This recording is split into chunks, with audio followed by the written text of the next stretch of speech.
Welcome to the Leafy Podcast, helping real estate investors and entrepreneurs grow.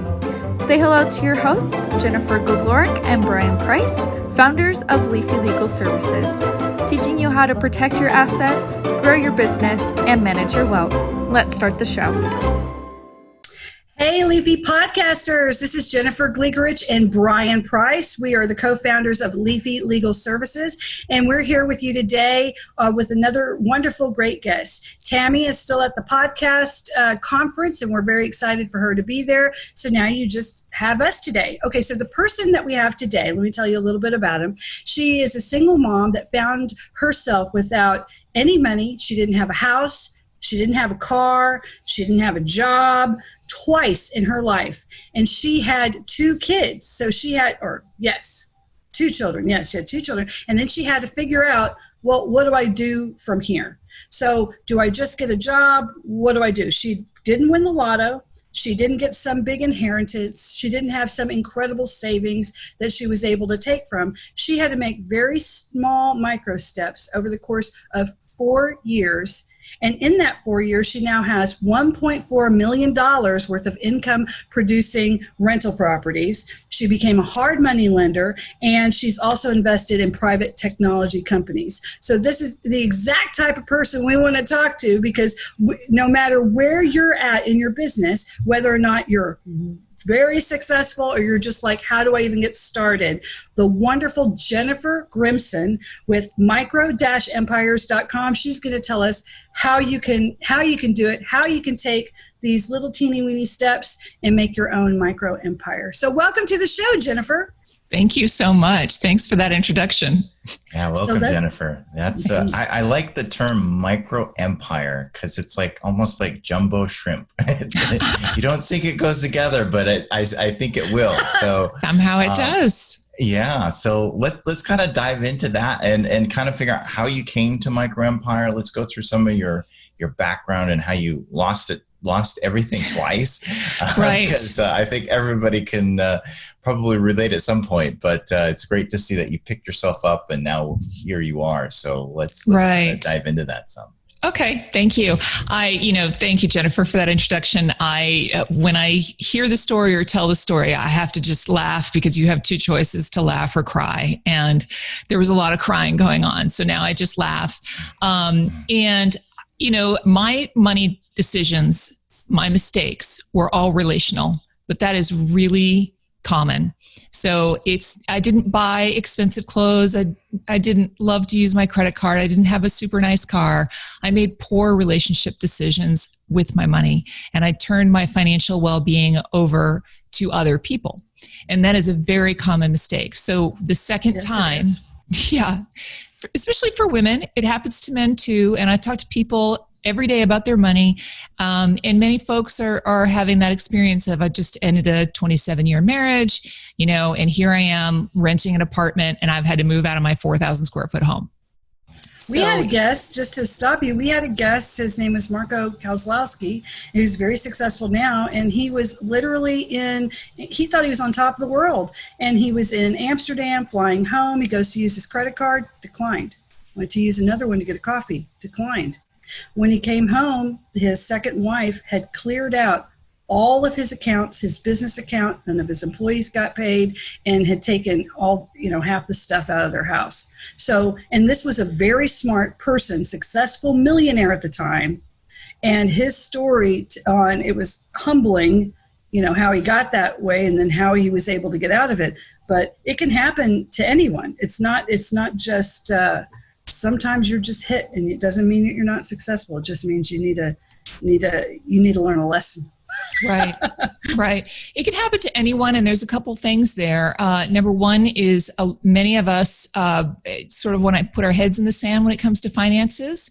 Won't open our bills, don't want to know. Oh, my husband handles it, my wife handles it, whatever.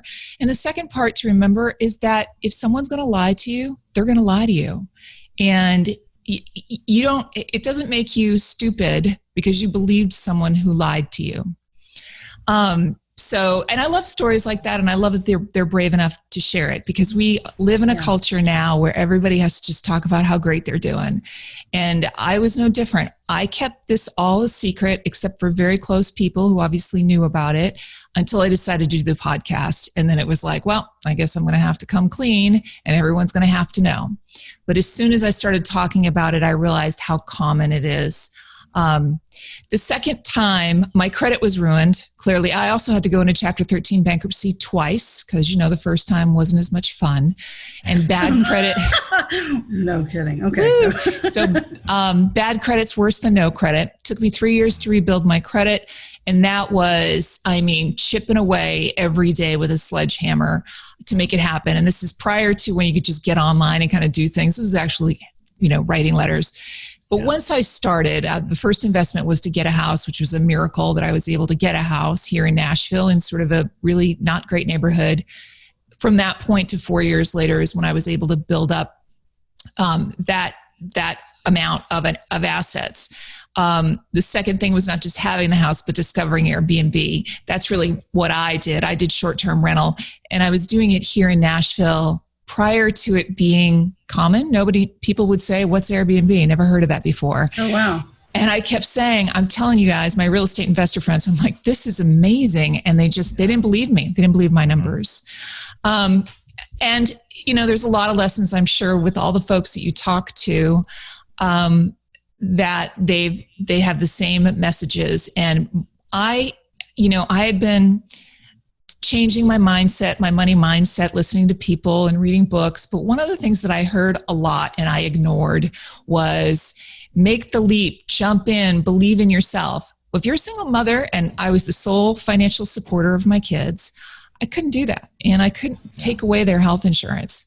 Mm-hmm. So it had to be these little things. But what I realized was that there were all of these tools that I never knew about. A self-directed IRA that I could borrow against my 401k without taxes or penalty, that I could buy a house with 3% down.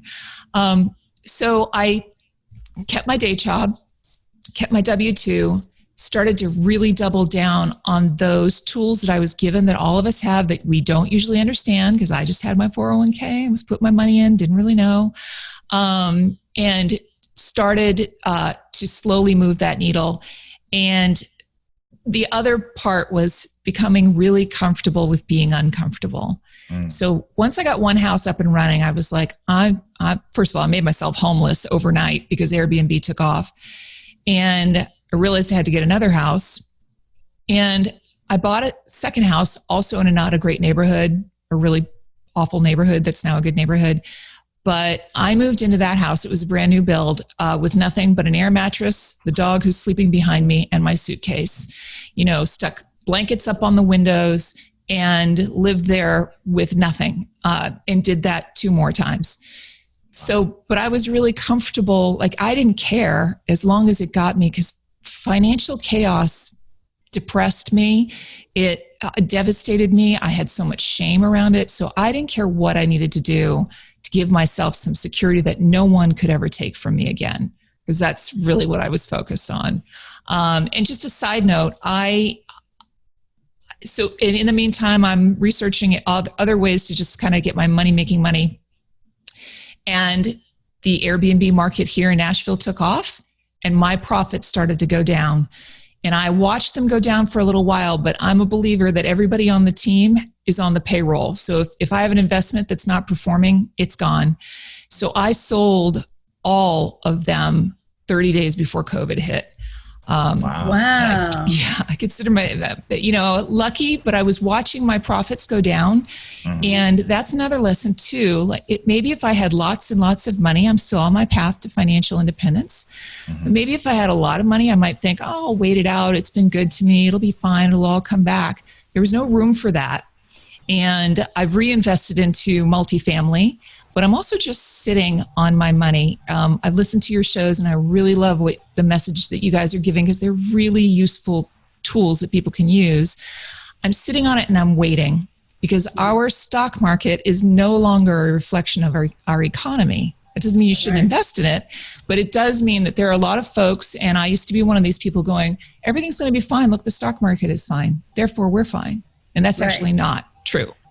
Right. Absolutely. There's a lot of artificial pumping up of the stock market, and there's a lot of emotion involved with it too. Mm-hmm. So what are you looking for those next steps when you're sitting on the sidelines what are you looking for?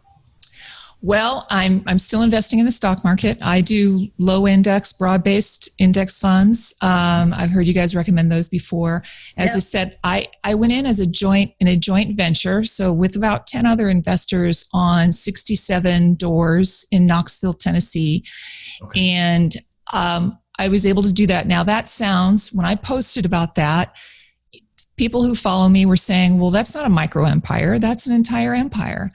But I only invested a very small amount. And that amount came, it's not like I wrote a check. It was $100,000. I always share how much money it is. Not that that's a small amount of money. But I didn't have $100,000 in cash. It came from a self-directed IRA, which was an old 401k. So I didn't have to write a check. And therefore, I'm only an owner of that percentage. But that opens up the door for me to have all the tax benefits, to benefit from the cost segregation. So what I'm looking for moving forward, because this money that I have right now, I am hovering around it a little. I'm waiting for small opportunities where I can put it in different places. But real estate is always a good investment in theory, as long as you get into it and you understand what you're investing in. But that is certainly something that I'm interested in, as well as anything else that I think might generate cash. But I'm taking my time and kind of looking at it. I'm going to give you everybody here on this call a tip, and you specifically a tip.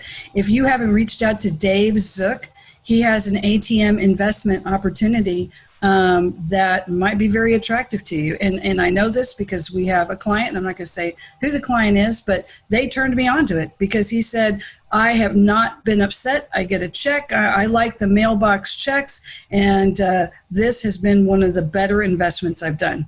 So just FYI. And Dave, it has other types of investments. I mean, he did a meat investment when this happened, and meat went up. I mean, he is just like an incredible speculator. So anyway, I'm just going to give that tip to you because I happen to know that it was good and it was recommended highly by somebody I absolutely trust on that.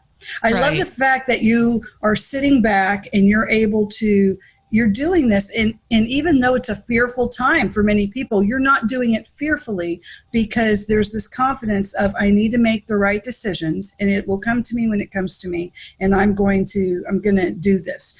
And that is something also to consider when you're a real estate investor, is the idea of get your knowledge up, do your reading, do your stuff, and then also to trust yourself a little bit, because that was a gut feeling to sell all that when that happened. And that was very smart. It was. Thank you. Thank you very much. And I tend to downplay it, and I don't know, maybe men do the same thing, but I see women do it. But I try to remember, no, I did watch those numbers. I was not happy with what was happening, and there wasn't much I could do about it. And even my husband and other people were saying, just wait it out, just wait it out. You also need to know who you are. So I already knew that money struggles had given me so much pain. The carrying costs on these homes were $7,000 a month. If I had started hemorrhaging that kind of cash for 4, 5, 6 months, I was going to be miserable to live with, and I would have done anything out of desperation. And I'm starting to see it happen now. And our real estate in Nashville has kind of exploded because people are moving here. So all of a sudden, there's only cash buyers, and these houses are going up and up in price, which is great. But I keep saying, the math doesn't work. Like, people have been out of work, not just people making 40 grand, people making 400 grand have also been out of work. And statistically, Americans don't save. And so we've been, kind of the unemployment has kind of helped get through that, the moratorium on mortgages, the non-evictions, et cetera. But I just feel like there are more opportunities coming. It is a better time to be conservative. Sometimes in these markets, especially real estate around here, and I'm sure everywhere, you can feel like, oh my God, I have to get in or I'm going to miss this deal. Yeah. There's always another deal. Yeah. There's always another opportunity. And it may not look as sexy. I convinced my husband, we've only been married for 2 years, by the way. I was single for 20 years. So, cause I don't like anybody. Nobody likes me anyway. But I did get one, and he had a vacation home in Florida that was beautiful. And it, was luxury, gorgeous. And he was watching me do real estate. And I was like, you could buy something that cash flows better. He got rid of that property, 1031 into a 51 unit property in Manchester, Tennessee. It's a C property. It's not sexy. It cash flowed.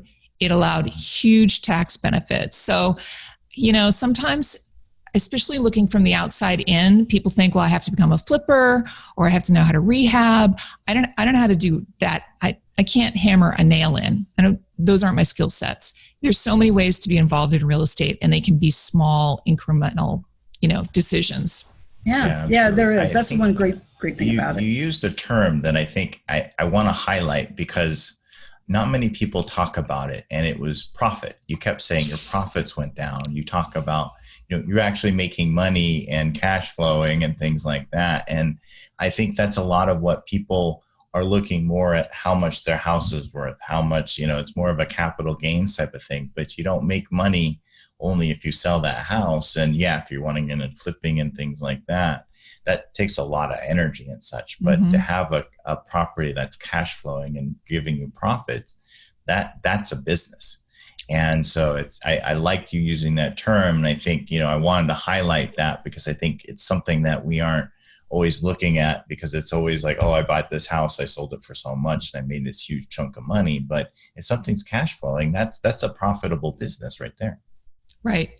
Exactly. And there, when I first started getting into investing, I was like, well, what's the difference between revenue and profit and cash flow and NOI? And it's overwhelming. It's a whole other language, and I don't speak all of it fluently. But I knew that AirBNB, that the short-term rentals that I had begun to an entire second income for me. It didn't replace my original. I was an executive salesperson. It didn't replace that, but I had been miserable in that job for a long time. That job being at many companies, and I just promised myself, as soon as I hit a certain number, because I knew how little I could live on, having struggled so much, which is also important to know, that I would quit my job. And I did quit my job. And when that happened, like the universe shifted, and immediately the houses started to plummet in what they were bringing in. And I have a friend of mine who's a Grammy award-winning singer-songwriter here, and she said, "Oh, that's just the universe, testing you." And I said, "Well, the universe can kiss my behind." Because that is terrifying. Especially, I can see that financial thing. Like, finally, you get this, and it's like womp womp. The similar thing happened to me. I had just closed on my first house. I did it as a single parent, like you did. In fact, the only reason I was able to do it is because this bond program. So when everybody else was like celebrating their birthday, my birthday, and like all that time, I was learning about this one program so I could get this incredible deal on this one house. And I was able to close. I finally was like, okay, my kid and I, this was over a decade ago, I have something now for us that we'll have. And then the job I had burned down the next week. Oh my and my gosh. boss went into the ICU, and I was going to be taking over a part of that business. So it had everything in the world, and I lost it all within a week. And so I know sometimes the universe is like, yeah, I know you thought that was the plan, but guess what? No. Yeah. Yeah. I'd love to share one other story if I could. The first time I found myself with nothing was when I divorced, and I moved from California back to New Hampshire, where I grew up right on the Massachusetts border, and moved in with my mother with 2 suitcases and 2 children. And we lived with my mom for 2 years, 9 months, 8 days, 4 hours, and 39 seconds. But who's counting? Truly, it was harder on her than it was for me. But I ultimately was able to buy a piece of property and build a house. And I was so proud. This was like unbelievable that I had dug up from nothing, was working at a W-2 job and had created this house, was earning 6 figures because I was selling. I was working day and night, taking care of my kids. I'm in the middle of framing the house, and I got fired from my job. And I had the car I was driving, which I always drive. Anybody says, "What kind of car do you drive?" And I go, "Paid for." So the car I was driving had broken down so many times that I finally went ahead and leased one. As a single mom, that was also something that I was like, I'm going to pay through the nose and just do this, because I can't be breaking down with a couple of toddlers in my car. So I'd just gotten that lease, broken ground, and I'm driving home, crying hysterically. And my mom, I was raised in a culture of money that was very, very conservative. Don't spend beyond, don't take risks. She's crying, don't build the house, don't build the house, don't build the house. And I just decided I'm building the damn house and I'm going to figure it out. And I did. But it was terrifying. But that's when you figure out who you're made of. And that's when you figure out who your friends are and what people are made of. Yeah, absolutely. Man, I'm actually sweating. I'm not even kidding you. Just telling me that I've broken out into a hot sweat, man. That's just terrifying. Oh, me too. It's terrifying. It man, is. okay. But you know what? Get through it. You can get through it. Nobody wants it though. Like, you hear that and you're just like, do not want. Like that wet cat in the shower meme that you see on the internet. Do not want. And it's trying to get out. That's how I feel right now. Do not want. But there are things. The great thing is that you didn't lose that dream. You didn't just like flip out after the thing and then sell it and then you have nothing in your back. You just decided, you know what, I'm going to push forward and I'm going to have my moment in the car. And maybe I'm going to have a couple other moments too.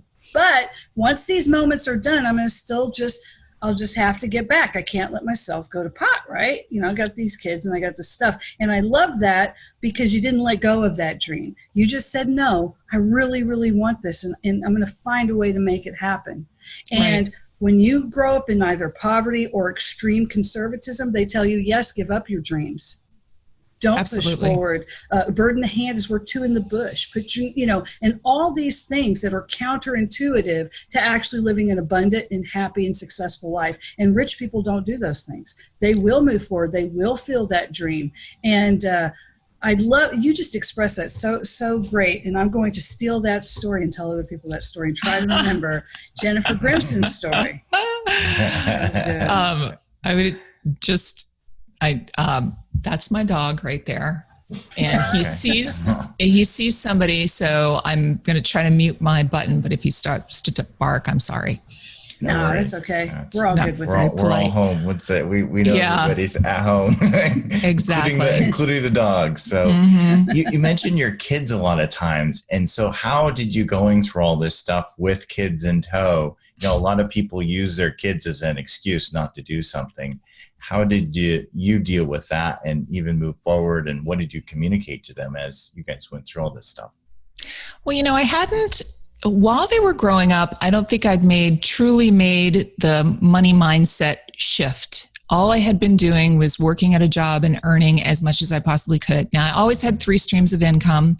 That was just me. So I always continued to, I write executive level CVs and do executive level LinkedIn, and I teach, how to, network at a very high level because that's what I'd been doing as a salesperson.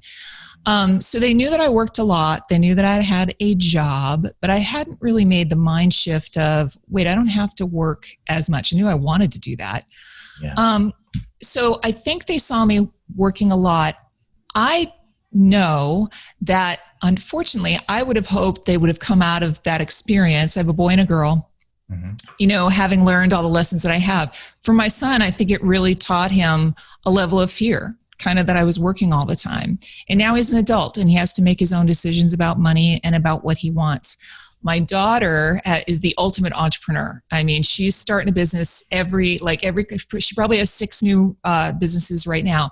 She also, my daughter, as a teenager, came to me and said, guess what? I'm pregnant. Not the dream that I had. And the first thing I thought was, well, the words that came out of my mouth were, okay, I'm happy. And that was a total lie. But, but what am I going to do? She was 19. She wasn't 15. And there we go. But I adapted right away. But the first thing I really thought was, really, you watched me. You watched how hard it was because I was single from the time she was 1 and her brother was 3. I'm like, you saw the struggle. You saw me. You had to get up at 5:30 in the morning and I put you in the car in your pajamas in the snow in New England. And this is what she's done. But the truth is you have to step back and give people the dignity to make their own mistakes. And now she has 2 children and she's single and she's working hard and it's her path and letting go. But the first thing I always ask my guests on the show is about their money culture, how they grew up and how it formed them. Yeah. Because we all grow up in one and then we marry one, you know, and who you marry is very different financially, not good stakes that it's going to work out. You have to be able at least to jive with one another. Absolutely. Does that answer your question? No, it does. Yeah. Okay. Yeah, I'm just putting that all in because kids can throw you for such a loop. And I was thinking, as soon as you said that, I thought about my own son. He is so conservative when it comes to things. And I know some of that has to do with fear, seeing me in fear for doing other things. And then in other ways, he's incredibly brilliant. Like his aunt gave him, and he's only 14, so he was 12, and she gave him like $200 and some odd for a birthday gift, it's a lot. You know, that's actually a really big gift for a 12-year-old. And a week later, my ex, we only live about 8 blocks apart, and he called me. He goes, "You won't believe what he got with that money." And I'm like, "Oh, what did he get?" Thinking he would have, you know, I don't know what I was thinking, a camera or something like that, because he's into that. He said, "Yeah, this company called me up about gold, and they said, 'Oh, Mr. Gligorich, you know, now that you've made this investment, you know, why don't you get into some coins or this?'" And he's like, "What are you talking about?" And turns out our son bought silver coins, investment coins, and opened up a camera. And he did it all by himself. And I'm like, awesome. So I asked him, I'm like, well, hey, Vlad, why did you do that? And he goes, because historically, silver is a very conservative type of investment. Gold has, will go. And then he told me this whole thing. I was like, okay. And then I thought, my whole job in life is to lighten this kid up. Yeah. That's what I thought. So kids are really interesting. So now is what you're doing. So you sold all your stuff. You're trying to make a transition. Well, you have made a transition to multifamily. But what other things are on the horizon for Jennifer Grimson? Well, it's funny because I'm glad you mentioned Dave Zook. I met Dave Zook a couple of years ago. In fact, I've spoken with him, and I remember this is the problem when you start down the rabbit hole of learning. You learn so much that you're like, oh, wait, what was that other trick I learned the other day? So I'm going to get back in touch with Dave. That's definitely on the list.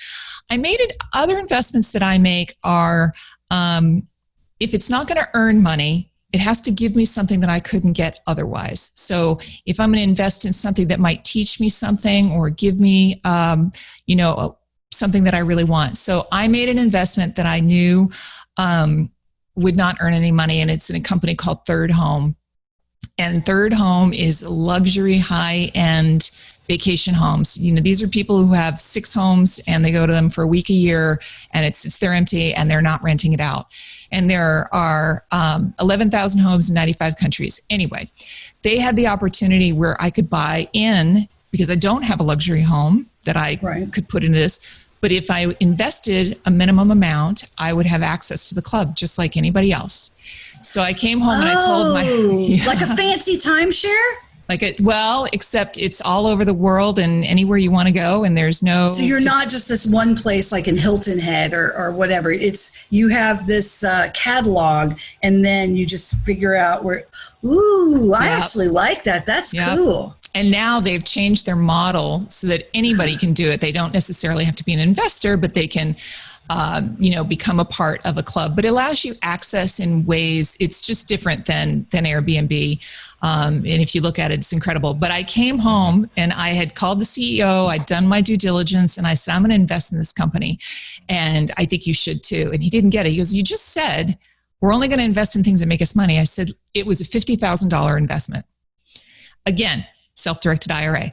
I said, but you understand that for $50,000, what could we buy? Could we buy one little house on the water somewhere? No, we can't do anything. I said, so if we travel right, we can travel the world basically for free. Yeah. If we, there's things that you do in the club, et cetera. And it also, so it was, to me, that's a small investment. I do think that the company will be sold or grow or whatever, so I will make money off of it. But that gave me something that we couldn't get otherwise, and we take advantage of it as much as we can. We've stayed in Sun Valley at 10-bedroom places, and that would be a $14,000 rental that we would do if we were going to do it on Airbnb. But I'm completely in love with this idea because absolutely, because I was just watching. Okay, I got, you get Netflix. I usually never turn the TV on, but once a week it's on the weekend, right? And then if I find something cool, I'll binge. So there's one thing called Warlord Nun or Warrior Nun. Yeah, Warrior Nun. Warrior Nun. I tried to start watching that, and my husband gave me the stink eye, and it had to go off. Well, part of the premise was the warrior nun escapes. This stuff happens. I'm not gonna blow it for you because it's a really cool series. But anyway, she hooks up with this gang of 4 kids, and they're at this incredible, luxurious European house that's like amazing, right on tropical Mediterranean waters. But what they did was they were trolling the social media accounts of very, very rich people. And when they would move out, they would basically break in, and they'd live there for about a week or two. And then they'd go to their next spot. And so they were living like the high life in these houses. But This is a way to do that legally. Legally. You wouldn't have to be a warrior nun battling demons, So yeah, that's pretty cool. Small differentiator. It's legal. It's legal. It's legal. It's legal and really cool. Yeah. Other than that, I think more multifamily at a joint venture level, because I've learned that I really don't want to hear about HVAC units or mattresses or anything like that. And it's, again, important to know who you are. And I'm very interested in real estate, anything to do with warehousing, logistics, storage, because obviously that's where we're headed. But there's a lot. I mean, I've always been, even though I lived in a communist country, and I've always been a capitalist at heart, and I love the ability to be an entrepreneur in this country. And also there are other things, like I tell people all the time, look, you need to get into real estate on some level just for the tax benefits. Just for the tax benefits. So that's where I'm looking. I haven't landed everywhere, but I'm definitely going to give the ATM thing a try again. Yeah. Well, I've got Pinnacle too. Pinnacle does storage. You might want to look into them. So that would be another one. They've taken storage to a new level. I'm so sorry. I think it's John Maines is his name. I got to remember, but he has a retail background. So just by retailing out the front of these storages that they take over that have been just mom and pop, they were able to add an incredible value for the people that were there, and it drove up their profits, and their investors are very happy. And they're going gangbusters right now. And so that's another one for you guys out there. Well, guys, we've been talking to Jennifer Grimson. That's Grimson, and you can find her online at micro-empires.com, and you can learn more about her story.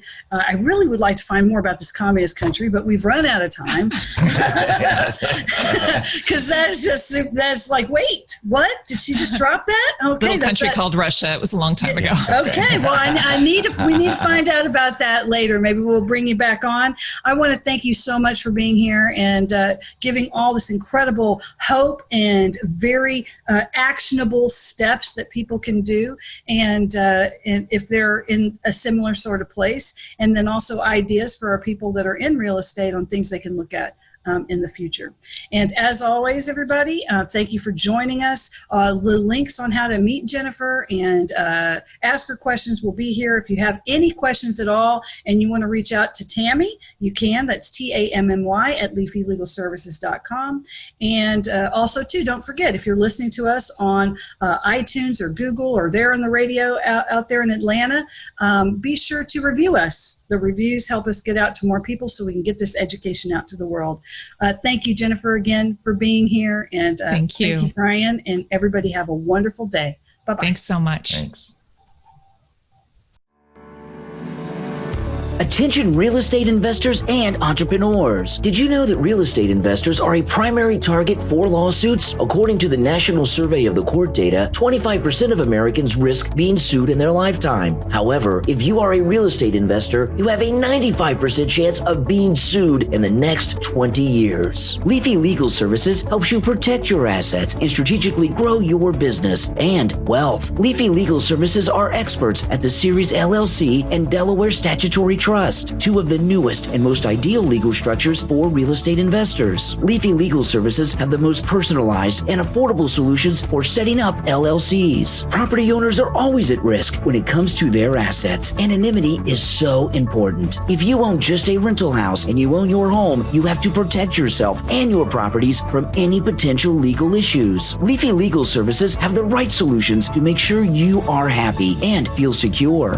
They offer cost-effective documentation that suits their clients' needs. For a free consultation and ebook, visit LeafyLegalServices.com. They are waiting to hear from you. LeafyLegalServices.com. Follow us on Facebook, Twitter, and Instagram. Don't wait. Take action now. LeafyLegalServices.com. Protect your assets, grow your business, and manage your wealth.